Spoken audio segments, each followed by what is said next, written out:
Hi, I'm Lisa from Integrative Healing, and I wanted to talk a little bit today about seeking, the topic of seeking. In the spiritual community, sometimes the psychological community, there's often a bad or a negative connotation when it comes to seekers or seeking. And we often think about that connotation connected with people who might constantly be looking for the next thing that will fix them or save them or help them, or the next modality, the next teacher, the next approach, whatnot.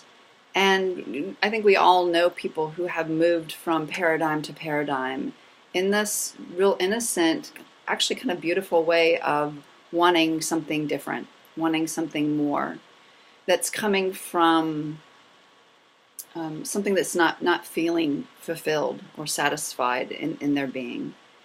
And I wanted to kind of look at or connect to that topic in this video because I think there is something actually very beautiful about seeking.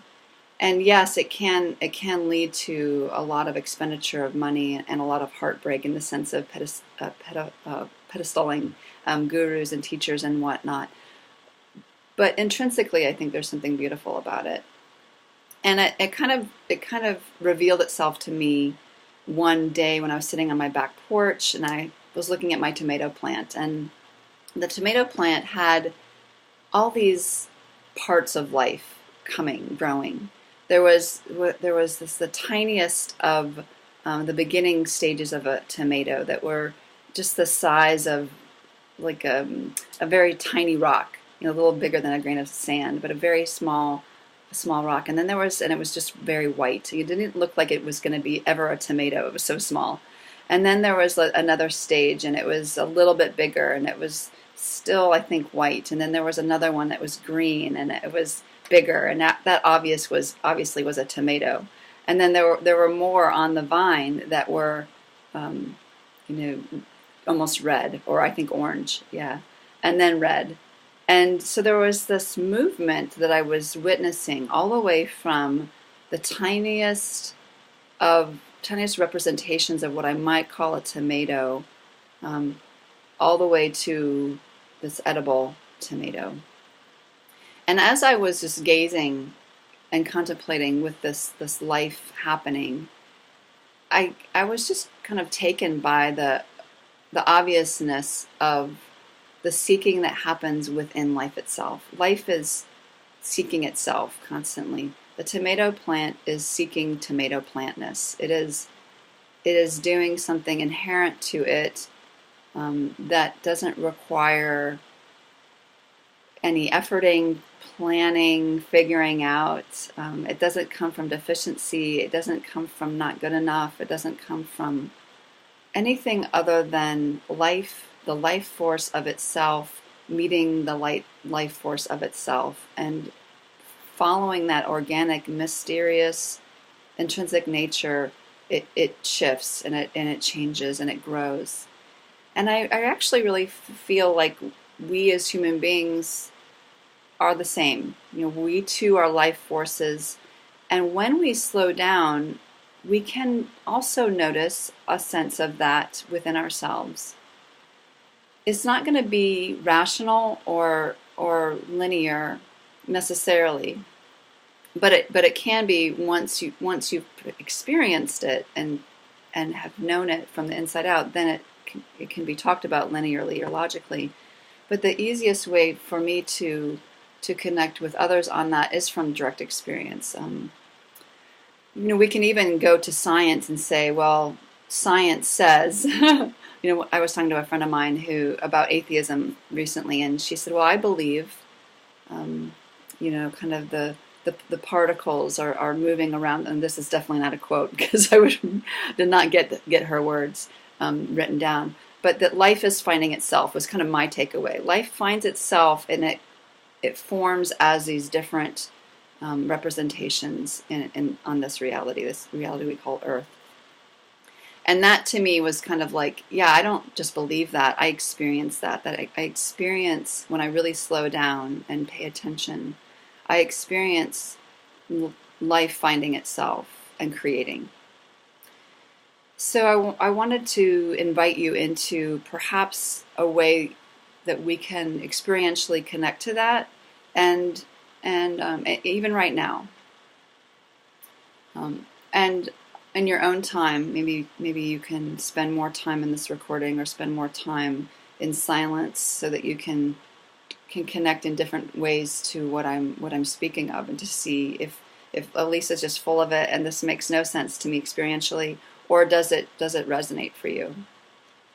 So in this moment, without spending too much time, because this is going to be a short video, I think, we can all just kind of notice that wherever you are, whether you're sitting or standing, you're connected to some aspect of the planet. I'm in a chair with my feet on the floor. You might be standing somewhere. You might be laying down. It's doubtful that you're hanging in space, unless you're in a zero gravity room, which I'd love to try one of those. But for the most part, 99.9% of us are going to be in the field of gravity. We're going to be following those rules of gravity, and we're going to feel contact in some way or another. And we can feel that tangibly. That's, even though the field of gravity is not something that can be seen, it's definitely something that can be felt when we slow down and get curious. Even the breath, for example, my breath rises and then it falls. It falls into the field of gravity. It falls because of the field of gravity. And you can just study that for a moment. The breath rising, and then it falls down. And everything falls down when it's tossed up, right? So the breath rises and it falls. And so coming back to the original topic, okay, how does this relate to the original topic? And let's just see. I don't have this scripted out, so let's see. The breath, in a way, is always wanting to know itself, to me, in a mysterious, nonlinear way. The breath, when I don't have judgments on it in terms of right, wrong, good, or bad, the breath is always wanting to know breathness. It doesn't stop in a human being. It doesn't stop this life force of breath knowing itself. It seeks itself. It seeks after itself, just like that tomato was seeking after itself in tomatoing.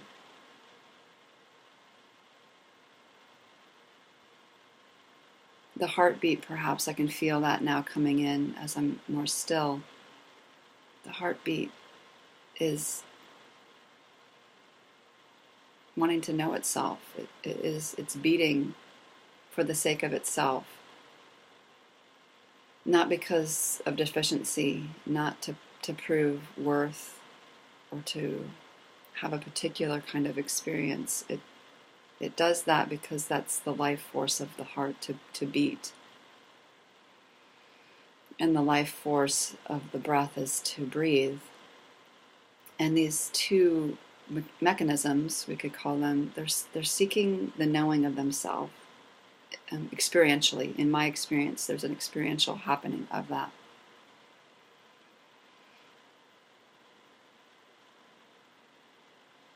And when I move even further out into sense perception, or the field of awareness, that too is wanting to know itself. There's something happening that we can't really talk about with logical words or in a linear way.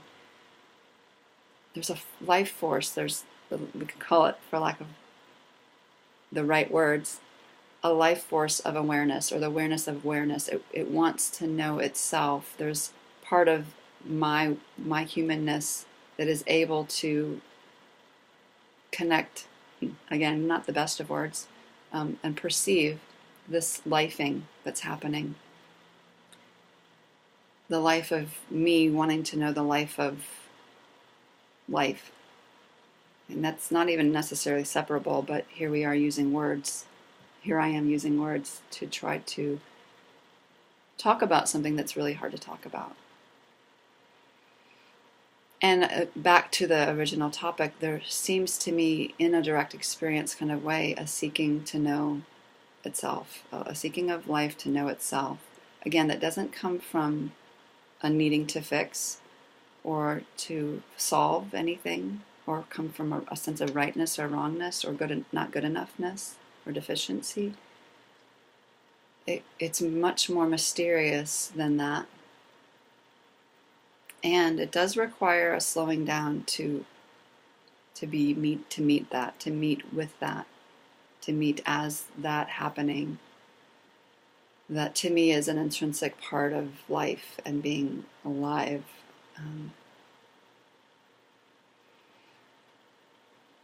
And so I would invite you to get really curious of this whole seeking thing.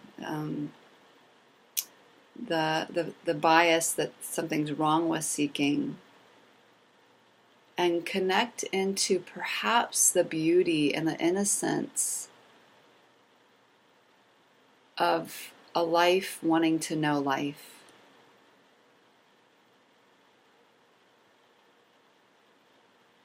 A life wanting to connect with lifeness and know lifeness in a very, in its simplest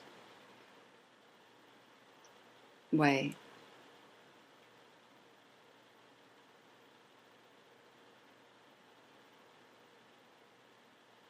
And I think maybe being curious of that intrinsic seekingness is beautiful. Curiosity, of course, is very amazing in and of itself. It lends itself to so much expansion and broadening of perception, and widens the lens, so to speak, which I think we all can appreciate what that is like. And so, yeah, I just invite you to get curious of this sense of intrinsic seeking that's happening in and of itself, that's comes from perhaps the design of whatever, of life itself, and that is a part of life itself, and that comes from innocence and beauty and well-being, actually. And seeking comes from the well-being of itself, and I'm going to say the inherent wisdom or intelligence of life itself. So I hope that has been an interesting thing to hear from me, and I'd love to hear back of what it was like to hear me speak on this topic, and I'd love to hear your own experiences. And again, this was a little bit rushed, so maybe you didn't have time to really experientially follow along with me as I was experientially speaking, or speaking from my experience today. But take some time, get curious, maybe go in nature if that works for you, or into under the covers if that works for you, to just get quiet, to get still, to open up the lens of curiosity and see what you notice within life of nature, animals, and of course within the amazing life of your human beingness. All right, bye for now.